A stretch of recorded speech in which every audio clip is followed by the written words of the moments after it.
Hello everyone, welcome back to the Vedic Academy. आज हम लोग पढ़ने जा रहे हैं द मौर्यन एम्पायर के बारे में। तो चलिए स्टार्ट करते हैं। The Vedic academy. स्टार्ट करने से पहले मैं आपसे रिक्वेस्ट करूंगा कि हमारे चैनल द वैदिक एकेडमी को सब्सक्राइब करें। इसके लिए आपको कुछ नहीं करना है, जो वीडियो आप देख रहे हैं उसके नीचे जाना है और जो रेड कलर के सब्सक्राइब बटन है उस पर क्लिक करना है। सब्सक्राइब करना बिल्कुल फ्री है, ये बिल्कुल फेसबुक पेज के लाइक करने जैसा होता है, इसलिए प्लीज हमें सपोर्ट करें। Thank you. तो चलिए हम लोग स्टार्ट करते हैं मौर्यन एम्पायर को। पर स्टार्ट करने से पहले एक बार रिवाइज कर लेते हैं हमने जो प्रीवियस वीडियोस में पढ़ा था। ठीक है, तो मगध के बारे में हमने पढ़ा था कि वो एक महाजनपद था, वन ऑफ द 16 महाजनपद था इन 6th सेंचुरी बीसी में। और वो कितना छोटा था आप देख सकते हैं मैप में। उसका कैपिटल राजगृह की सराउंडिंग, ये जो रेड कलर का आप एरिया देख रहे हैं, यही था मगध 6th सेंचुरी बीसी में। फिर हमने पढ़ा कि कैसे in the Haryanka dynasty in the rule of Bimbisara and Ajatashatru वो एक्सपैंड किया। और ये जो ब्राउन कलर का एरिया सराउंडेड तो आप देख सकते हैं, ये हर्यंका डायनेस्टी में एक्सपेंशन हुआ। नेक्स्ट हमने पढ़ा कि कैसे शिशुनागा डायनेस्टी में एक्सपेंशन हुआ। और आप देख सकते हैं जो ब्राउन कलर का आउटलाइन है, ये मगध एम्पायर इतना बड़ा हो चुका था। फिर हमने नेक्स्ट पढ़ा नंदा डायनेस्टी के बारे में। तो नंदा डायनेस्टी में काफी एक्सपेंशन हुआ। जो महापद्मानंद है उनको एम्पायर बिल्डर ऑफ इंडिया भी कहा जाता है, तो उस टाइम काफी एक्सपेंशन हुआ। नेक्स्ट जो रूलर थे धनानंदा, वो भी काफी इंपॉर्टेंट रूलर थे, क्योंकि उनके आर्मी को देख के अलेक्जेंडर भी इंडिया में एंटर नहीं की थी। ठीक है, तो ये दोनों काफी इंपॉर्टेंट रूलर थे। इनके बाद जो आता है वो है मौर्यन एम्पायर, यानी धनानंदा के बाद जो एम्पायर आएगा वो है मौर्यन एम्पायर। आप देख सकते हैं कितना बड़ा है।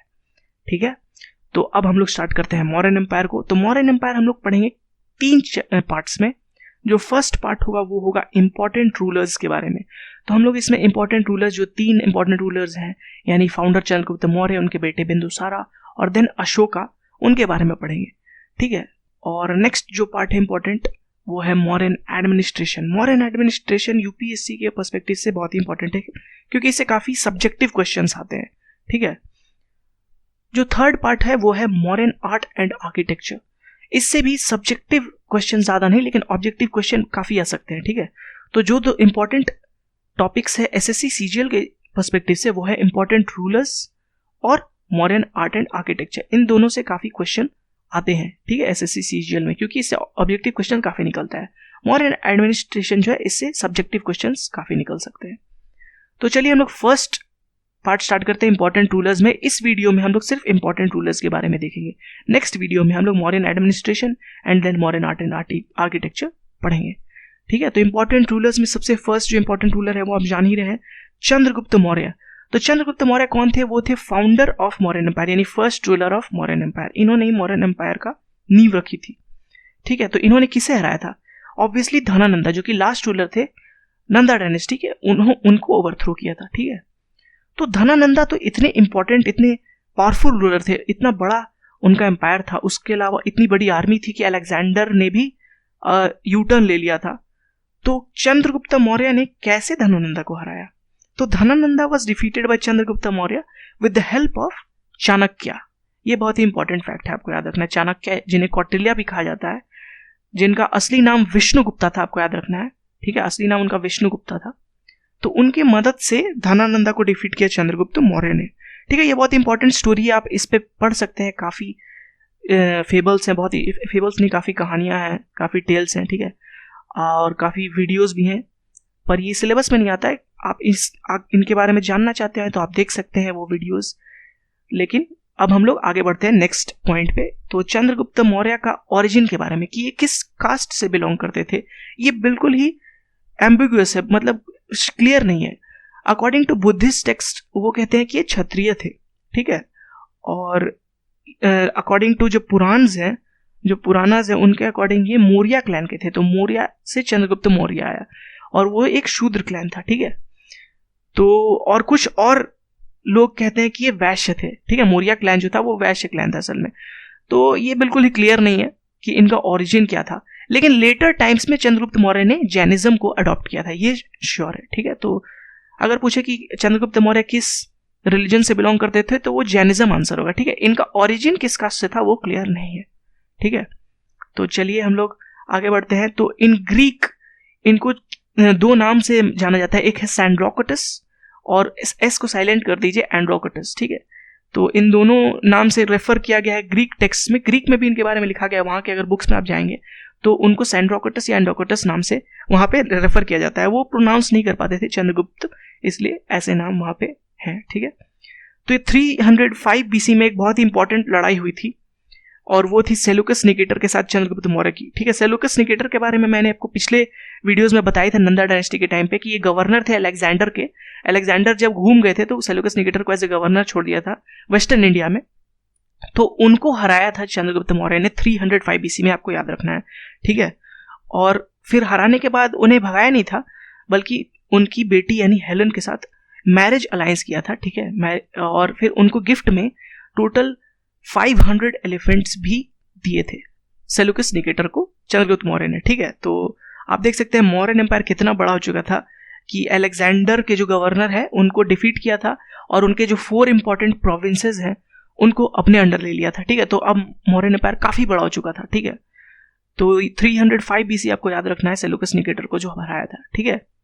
आप ये इंपॉर्टेंट याद रखिए 305 BC। लास्ट जो हुआ था 326 BC में, आपको याद होगा इन्वेजन विद अलेक्जेंडर का, देन उसके अराउंड 20 साल बाद 305 BC में सेलुकस निकेटर को हरा दिया था चंद्रगुप्त मौर्य ने।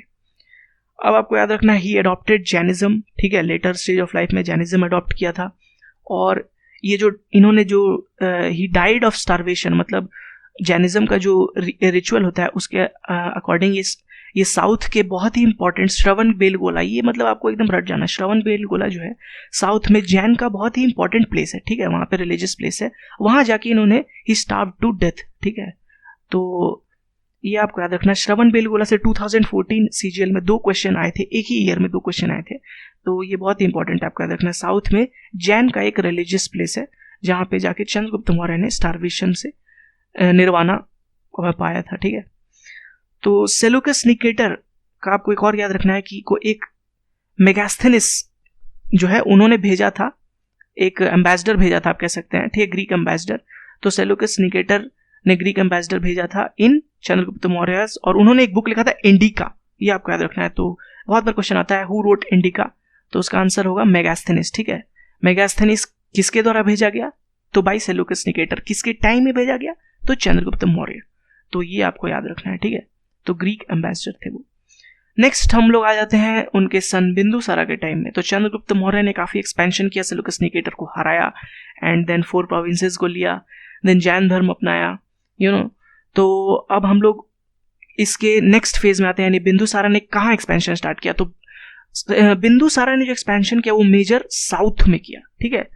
चंद्रगुप्त मौर्य ने वेस्टर्न पार्ट में किया और बिंदुसारा ने देन 16 किंग्स को डिफीट किया साउथ में। तो एक्सपेंशन ऑफ जो मौर्य इन साउथ था वो मेनली बिंदुसारा के टाइम में ही हुआ। ये बहुत ही इंपॉर्टेंट फैक्ट है, आपको याद रखना है। इसके अलावा एक और चीज आपको याद रखना है और वो है कि जो एक्सपेंशन बिंदुसारा ने साउथ में किया था वो अप टिल मैसूर ही किया था, ठीक है। तो not till the extreme south end of India, ठीक है। तो नेक्स्ट हम लोग जो देखते हैं एक और फैक्ट जो कि आपको याद रखना है वो है कि ड्यूरिंग हिज रेन एक रिवोल्ट भी हुआ था इन वेर तक्षशिला, जिसको किसने शांत कराया था, अशोक ने, ठीक है। तो उस समय बिंदुसारा के काफी सारे सन थे, ठीक है, और वहां गवर्नर ऑफ तक्षशिला जो थे वो अशोक थे, ठीक है। तो अशोक ने वहां पे रिवोल्ट शांत कराया था। ये आपको याद रखना है कि एक रिवोल्ट हुआ था बिंदुसारा में और बिंदुसारा के टाइम में वो तक्षशिला में हुआ था और उसे किसने एंड किया था, अशोक ने एंड किया था, ठीक है।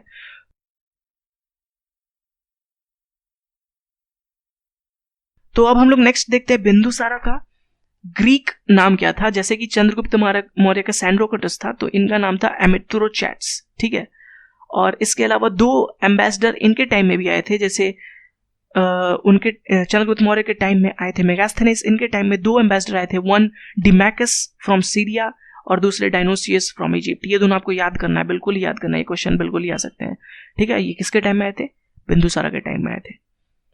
तो अब चलिए हम लोग स्टार्ट करते हैं अशोक के बारे में, ठीक है। तो अशोका का अगर हम लोग अर्ली लाइफ देखें तो बहुत ही ज़्यादा डिफिकल्ट था, क्योंकि सिविल वॉर से घिरा हुआ था। 4 साल इन्होंने सिविल वॉर लड़ा था अपने में ही, ठीक है। इन्हें ग्रेटेस्ट मॉडर्न रूलर भी कहा जाता है। ग्रेटेस्ट मॉडर्न रूलर क्यों कहा जाता है, क्योंकि मॉडर्न एम्पायर जो था अपने जेनिथ पर था, अपने पीक पर था इनके टाइम में, ठीक है। मतलब सबसे बड़ा था और काफ़ी लेटर स्टेज में पीस भी आ गया था इनके रूल में, इसलिए इन्हें ग्रेटेस्ट मॉडर्न रूलर कहा जाता है, ठीक है। और जो 4 अर्ली लाइफ में इन्होंने 4 साल सिर्फ अपने ब्रदर्स में लड़ाई किया जस्ट फॉर किंग बनने के लिए, तो काफ़ी डिफिकल्ट लाइफ था। और ऐसा माना जाता है, ऐसा कोई प्रूफ नहीं है लेकिन ऐसा माना जाता है कि इन्होंने अपने 99 ब्रदर्स को किल किया था, सिर्फ एक अपने स्मॉलर ब्रदर को, जो कजन ब्रदर है, उनको छोड़ दिया था, और उनके अलावा सभी भाइयों को किल किया था जस्ट फॉर कोरोनेशन, यानी किंग बनने के लिए, ठीक है। लेकिन इस मतलब ऐसा ये सिर्फ टेल्स है, ठीक है। और फिर अब हम लोग नेक्स्ट आते हैं कि उन्होंने कौन सा लड़ाई लड़ा। तो उन्होंने असली जो सिविल वॉर के अलावा जो असली लड़ाई लड़ी थी वो थी कलिंगा वॉर, वो फर्स्ट एंड लास्ट वॉर थी। और वो कब हुई थी? 261 BC, आपको रट जाना है, बिल्कुल याद करना है, कलिंगा वॉर 261 BC। और ये इस वॉर में इतना ब्लडशेड हुआ कि उन्होंने मतलब वो पीस अडॉप्ट कर लिया इस वॉर के बाद, और बुद्धिज्म अडॉप्ट कर लिया, ठीक है। तो बुद्धिज्म इन्होंने किस गुरु के अंडर अडॉप्ट किया था, ये आपको याद रखना है, उपगुप्त के टाइम में, ठीक है। इनके गुरु जो थे उपगुप्त थे, उनके अंडर इन्होंने बुद्धिज्म अडॉप्ट किया। तो कलिंगा वॉर में काफ़ी ब्लडशेड हुआ, और वो इन्होंने देखा और उन्हें काफ़ी बुरा लगा कि नहीं, वॉर नहीं होने चाहिए, पीस होना चाहिए, इसलिए उन्होंने बुद्धिज्म अडॉप्ट किया। और फिर अपने सन और डॉटर जो महेंद्र और संघमित्रा, जो सन और डॉटर है, उनको भी बुद्धिज्म अडॉप्ट कराया, और उन्होंने बुद्धिज्म को स्प्रेड करने के लिए सीलोन, ठीक है, जो कि मॉडर्न श्रीलंका है, उस समय सीलोन नाम था, तो वहां भी भेजा विथ अ सैपलिंग ऑफ, जो बोधि ट्री था उसका सैपलिंग के साथ वहां भेजा, ठीक है, लगाने के लिए, और बुद्धिज्म को पीस का मैसेज स्प्रेड करने के लिए। तो फिर जो कलिंगा वॉर के बाद हम कह सकते हैं कि अशोका के रेन में काफ़ी पीस और काफ़ी यूनिटी था, तो इसीलिए इसे अशोका को ग्रेटेस्ट मॉडर्न रूलर भी कहा जाता है, ठीक है। तो इनको कई नाम से जाना जाता था, लेकिन 2 नाम आपको इंपॉर्टेंट याद रखने, एक है देवप्रिय, मतलब बिलवड ऑफ गॉड, जो आप सुन ही रहे, देवप्रिय, और दूसरा था प्रियदर्शी, यानी गुड लुकिंग, प्रियदर्शी, ठीक है। तो ये दोनों नाम था, और ये दोनों नाम कहाँ पे था? जो रॉक एडिक्ट्स होते हैं उन पे ये नाम लिखे हुए थे, ठीक है। तो इसी के साथ हम लोग जो तीनों रूलर्स हैं उनके बारे में पढ़ चुके हैं। नेक्स्ट हम लोग अगले चैप्टर में पढ़ेंगे, ठीक है। अगर आपको इस वीडियो के जो स्टडी लेक्चर्स हैं उनके अगर स्टडी मटेरियल चाहिए तो आप हमारे साइट thevedicacademy.com पे जाइए, और वहाँ पे स्टडी मटेरियल में क्लिक करिए और हिस्ट्री के स्टडी मटेरियल पे जाइए, और जितने भी हमने वीडियोस पढ़े हैं उनके सारे रिटन फॉर्म में आपको नोट्स के रूप में आपको मिल जाएंगे, जितने भी चैप्टर वाइज। तो आप जा सकते हैं हमारे साइट पर thevedicacademy.com और वहाँ स्टडी मटेरियल देख सकते हैं, ठीक है। Thank you for watching our video. अगर आपको वीडियो अच्छा लगा तो लाइक करें और अपने दोस्तों के साथ शेयर करें, और सब्सक्राइब करना तो बिल्कुल ना भूलें, सब्सक्राइब करें हमारे चैनल को। And thank you for watching our video.